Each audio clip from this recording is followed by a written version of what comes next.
Good afternoon, everyone. So we're going to do the DH.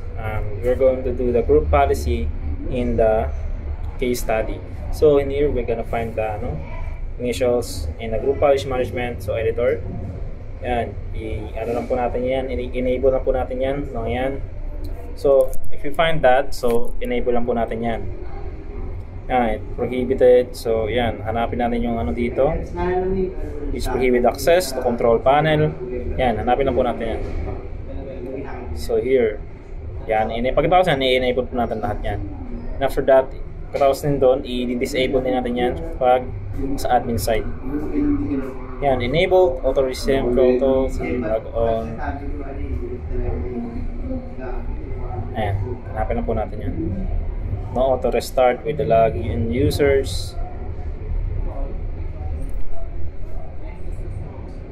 So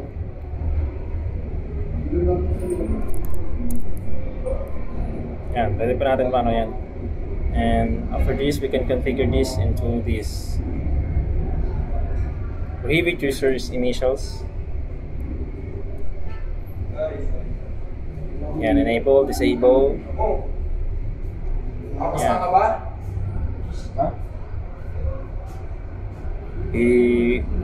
Maximum audits, like directory service,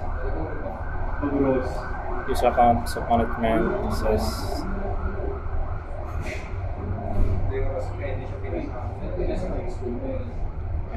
Pagkatapos enable lang po natin yung mga yan.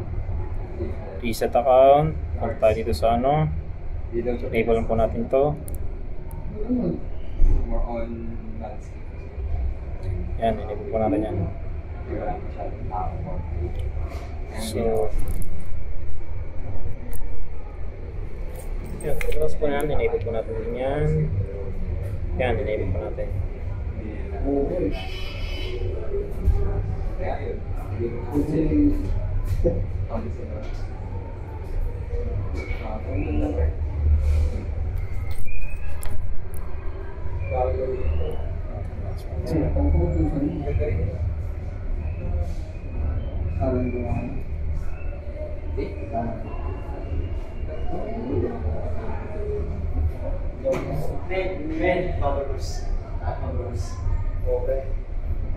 May isang pili niya na basa pa yung patutungan. Yung may waterfall. Oo. Hindi. Lagi mo yun. Maganda na nakakita ko ng code, naalala ko. Ano ba ng access? Yan, i-ano lang po natin yan. I-disable lang po natin sa admin side.